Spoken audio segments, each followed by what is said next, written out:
श्री स्वामी समर्थ. जय जय स्वामी समर्थ. नमस्कार.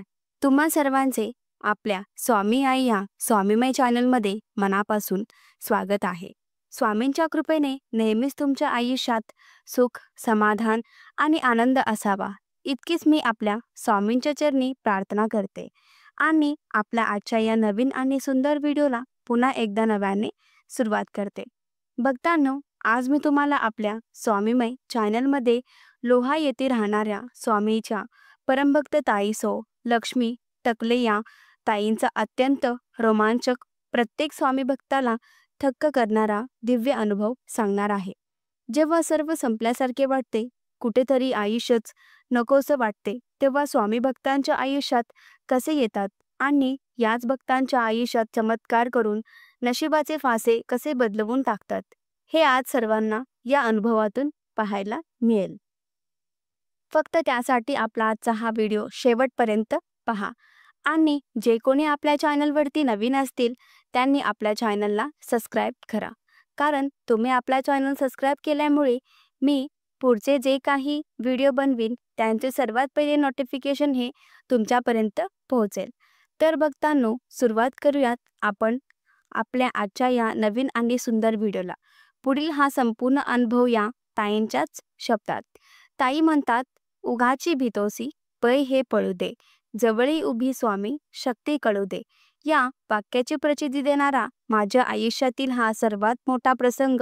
एका मोठ्या पगात माझे सासू आणि सासरे दोघेही मरण पावले. त्यांच्यामुळे आपले संपूर्ण घर पोरके झाले. काहीच महिन्यात माझ्या मोठ्या दिराने आम्हाला घरातून बाहेर काढले. तसेही पूर्वीपासून खूप श्रीमंती किंवा खूप पैसे असे काहीच नव्हते. जमीन जागा तीही थोडी कमीच, फक्त राहतं घाण हे माझ्या सासऱ्यांच्या नावाने, पण त्यांच्या अपघातानंतर ते देखील आमच्या मोठ्या धीराने स्वतःच्या नावाने केले. त्याच दरम्यान माझ्या पतीला पोटातील कावीळ आणि किडनीला सूज असे दोन्ही मोठे आजार झाले. त्यामुळे माझे पती रात्रंदिवस त्या आजारात तळमळत असल्याचे त्या दिवसात माझे पती काहीच काम करू शकत नव्हते. सुरुवातीला काही महिने आम्ही आमच्या माहेरी गेलो. काही महिने राहिल्यानंतर माझ्या भावाने स्पष्ट शब्दात आम्हाला सांगितले की आता दुसरीकडे सोय करा. त्यांच्या या वाक्याने आम्ही पुन्हा एकदा खूप तुटलो. सासऱ्यांनीही लांब केलं आणि माहेरच्यांनीही आम्हाला तोडून टाकले. आता काय करावे समजत नव्हते. जवळ काही पैसेही नव्हते. माझ्या आईने मात्र स्वतःचे कानातले गहाण ठेवले आणि आलेले पैसे मला दिले. तितकेच पैसे माझ्याजवळ. त्याच वेळी त्यांचा एक मित्र होता. त्यांच्या ओळखीने आम्ही एक छान रूम भाड्याने मिळाली. खरं तर त्यांचे डिपॉझिट देखील त्या मित्रानेच भरले. त्यावेळेस त्यांनी आमच्यावरती हे भले मोठे उपकार केले. आई दिलेल्या पैशामध्ये मी थोडंफार घरात सामान आणलं. काही साहित्य नव्हते ते घेतलं आणि त्यात ते पैसे संपले. 15 दिवस उलटून गेले. आता माझे पती काम शोधत होते, पण कुठेच काम नव्हतं. न भेटल्याने हे हमालीचे काम करू लागले. त्यांना आपणही मदत करावी म्हणून मी देखील काम शोधत गेली. एका कंपनीमध्ये मला बॉटल पॅकिंग आणि स्कॅनिंगचे काम मिळाले. जसे जमेल तसे बऱ्याच वेळा ओव्हरटाईम करून मी काम करू लागले. 8 दिवस झाले आणि पुन्हा एकदा आमच्यावर एक संकट आले. हमालीचे काम करत असताना माझ्या पतीच्या पायाला गंभीर लागले. त्यात त्यांच्या पायात डॉक्टरांनी इमर्जन्सी ऑपरेशन करायला सांगितले. पैसे नव्हते. काय करावे काहीच कळत नव्हतं. अक्षरशः इतकी वाईट वेळ होती की रूम भाडे भरायला आमच्याकडे 500 रुपये देखील नव्हती. 8 दिवस त्यांनी काम करून मिळलेले पैसे आम्ही दवाखान्यातच घालवले. मदतीला कोणीच नाही. अक्षरशः 2 दिवस आम्ही उपाशी होतो. त्याच दरम्यान 31 मार्च त्या दिवशी मी आमच्या समोर असणाऱ्या कॉलनीमध्ये एका ताईंकडे साफसफाईचं काम करण्यासाठी गेले आणि तिथून जेव्हा मी घरी येत होते तेव्हा कळालं की ते बाजूला एक स्वामी मठ आहे आणि तिथे श्री स्वामी समर्थ महाराजांचा 31 मार्चला काहीतरी कार्यक्रम आहे. महाराजांचं काहीतरी प्रकट दिन आहे आणि त्या निमित्ताने मी त्या मंदिरात भंडारा ठेवलेला आहे. 2 दिवस मी उपाशी होते. माझ्या पतीलाही काहीच खायला नव्हते. जसे ते कळाले मी घरी आले, केस विंचरले, हातपाय धुतले आणि अगदी काहीच वेळात मी त्या मठात गेले. मी स्वामींना पाहिले नाही. मी दर्शनही घेतले नाही. 2 दिवस इतकी भूक लागली की मी सगळ्यात आधी तिथे जेवायला गेले. मी थोडंसं अन्न ग्रहण केलं आणि राहिलेलं अन्न मी एका डब्यामध्ये भरून माझ्या पतीसाठी आणलं.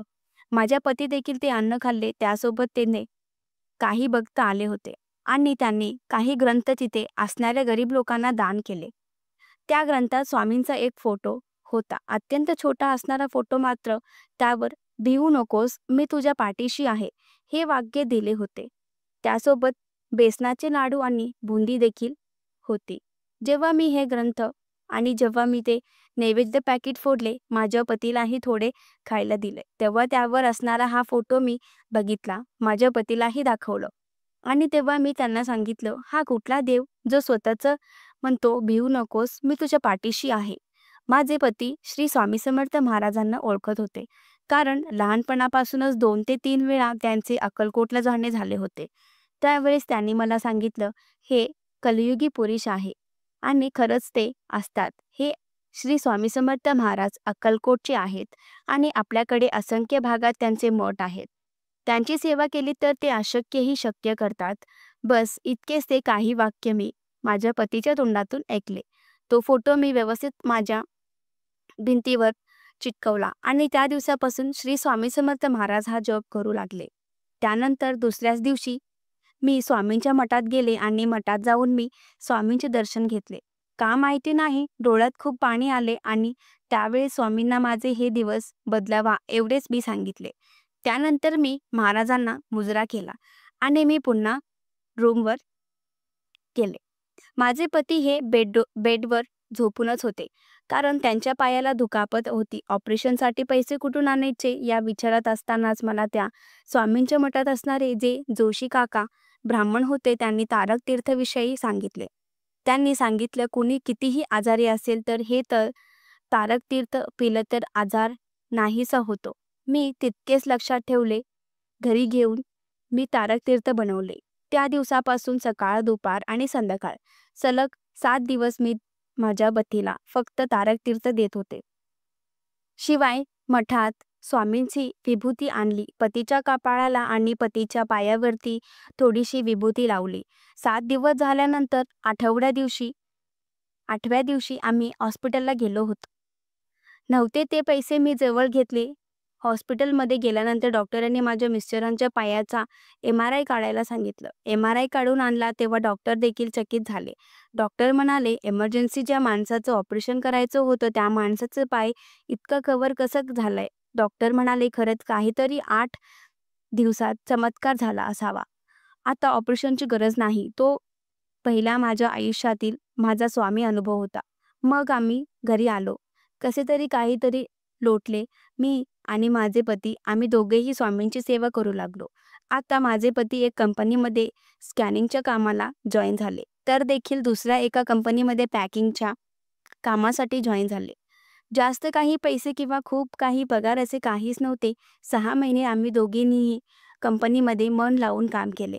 त्या 6 महिन्यामध्ये आम्ही दोघीही 70,000 रुपये जमा केले. खर्च वगळून बाकी सगळ्या गोष्टी पार पडून आमच्याकडे 70,000 रुपयाची आवक होती. त्यानंतर माझ्या पतीने कंपनीत काम सोडून दिले. आता या 70,000 रुपयामध्ये आपण काहीतरी व्यवसाय सुरू करू असे त्यांनी डोक्यात आणले आणि मग त्या पैशामधून माझे पती एक छोटेसे चायनीजचे दुकान टाकले. आमच्याच बाजूला काही कॉलन्या होत्या आणि तितके एक छोटासा शेड तयार केला आणि त्यामध्ये व्हेज, नॉनव्हेज असे दोन्हीही चायनीज सुरू केलं. सुरुवातीला संपूर्ण 1 महिना आम्ही बनवलेले चायनीज हे कुणीच खात नव्हते, कुणीच येत नव्हते. त्यामुळे बनवलेले साहित्य हे वाया जात होते. मात्र माझ्या पतीने हिंमत सोडली नाही. मी सुद्धा त्यांना आधार देत होते. त्यानंतर मी माझ्या पतीच्या कष्टाला, मेहनतीला नशिबाची साथ मिळावी, श्री स्वामी समर्थ महाराजांची कृपा ही कायम त्यांच्या सोबत असावी म्हणून 21 सारामृत पारायणाचा संकल्प केला. मी सारामृताची सुरुवात केली आणि त्याचसोबत मी 11 गुरुवारांना देखील सुरुवात केली. जसे जसे माझे गुरुवार पुढे जात होते तशी जशी माझी पारायण होत होती तसतसे आमच्या दुकानात गिराईक वाढू लागले. ताई म्हणतात, "खरं सांगते, पहिला एका महिन्यात रिकामा होता, पण त्यानंतर जशी मी या 2 सेवांना सुरुवात केली, गिराईक वाढत गेली, धंदा वाढत गेली. मग त्यानंतर आम्ही स्वतःचे छोटेसे एक हॉटेल बनवले. त्याच दरम्यान योगायोगाने तिथे एक कंपनी लॉन्च झाली.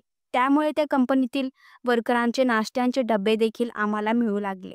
मग ऑर्डर वाढत गेल्या. आम्ही देखील आमचा धंदा थोडासा वाढवला. आम्ही एका छोट्या टपरीचे एक मोठे हॉटेल बनवले आणि त्या हॉटेलला श्री स्वामी समर्थ असं नाव दिले. नित्यनियमाने मी घरामध्ये दररोज सारामृत वाचायचे आणि त्यानंतर मी हॉटेलमध्ये जायचे. जशी जशी स्वामींची सेवा मी वाढवत गेली, तुम्हाला खरं सांगते, तसतशी आमच्या नशिबाचे रेषे बदलत गेले. भाग्याची साथ प्रत्येक गोष्टी आम्हाला मिळत गेली आणि जिथे 500 रुपये आम्हाला घरभाडे भरायलाही नव्हते, तिथे आज स्वतःचे आश्चर्य वाटते, कारण आज आम्ही स्वतः 50 लाखाचे घर बनवले. घराच्या वेळेस देखील काहीतरी साधं म्हणून असं चाललं होतं. मटेरियल आणून पडलं, घराचं बांधकाम सुरू झालं, कॉलम तयार झाले. तोपर्यंत वाटलं नव्हतं की इतकी मोठी वास्तू तयार होईल. पण जशी जमेल तशी आम्ही घरासाठी एक एक गोष्ट घेत गेलो आणि पुढे 50 लाखाची वास्तू तयार झाली. ही फक्त आणि फक्त स्वामींच्या झालेले स्वामी कृपा आहे. स्वामी त्यावेळेस भेटले, स्वामींची कृपा झाली. नाही तर काहीतरी नशिबात पुण्याई असावी, म्हणून त्या प्रसंगात स्वामी शक्ती आमच्या पाठीशी राहिली आणि खरं सांगते, आमच्या संपूर्ण नशिबाची रेषा ही बदलून गेली. खरं तर स्वामी म्हणतात, भिवू नकोस, मी तुझ्या पाठीशी आहे. त्या वाक्याची प्रचिती पुरेपूर प्रसिद्धी आली. आज पुन्हा एकदा सांगते, जे आहे जसे आहे फक्त ते स्वामीमुळे आहोत. फक्त स्वामीमुळे आज नशीब बदलले. श्री स्वामी समर्थ. जय जय स्वामी समर्थ. भक्तांनो, अत्यंत अद्भुत, रोमांचक, खरंच अंगावर एका क्षणाला शहारे आणणारा हा अनुभव तुम्हाला कसा वाटला कमेंट करा. तुमचेही काही अनुभव असतील तर आपल्या चॅनलला शेअर करा आणि असे छान छान अनुभव पाहण्यासाठी आपल्या चॅनलला सबस्क्राईब करा. भेटूया पुन्हा एकदा अशाच एका नवीन व्हिडिओ, सुंदर आणि छान व्हिडिओमध्ये. तोपर्यंत सर्वांना धन्यवाद. श्री स्वामी समर्थ. जय जय स्वामी समर्थ.